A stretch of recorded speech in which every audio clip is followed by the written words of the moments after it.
এরকম আমলা ক্যান্ডি দেখলেই জিভে জল আসে। তো বানানোর জন্য প্রথমেই 5টা আমলাকে বেশ ভালো করে স্টিম হতে দিয়েছি।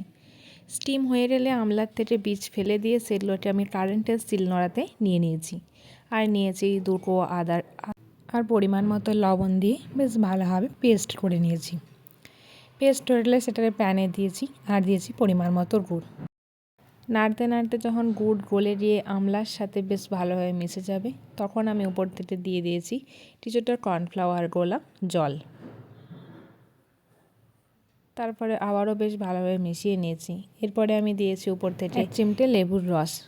বেশ ভালোভাবে সেটাও মিশিয়ে নেওয়ার পর আমি দিয়েছি 1/2 চামচ ঘি। ব্যাস তাহলেই হয়ে যাবে।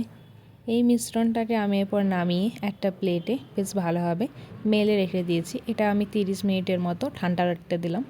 তারপরে ছোট ছোট পিসগুলো তুলে আমি ছোট ছোট বল বানিয়ে নিয়েছি। উপর থেকে আমি চিনির গুঁড়ো ছড়িয়ে দিয়েছি। তাহলেই রেডি হয়ে যাবে আমলা ক্যান্ডি। খেতে তো দুর্দান্ত ভালো হয়েছে। আপনারা বাড়িতে এবার ট্রাই করে দেখবেন। ভিডিও ভালো লাগলে অবশ্যই লাইক, শেয়ার এন্ড সাবস্ক্রাইব করবেন। Thank you.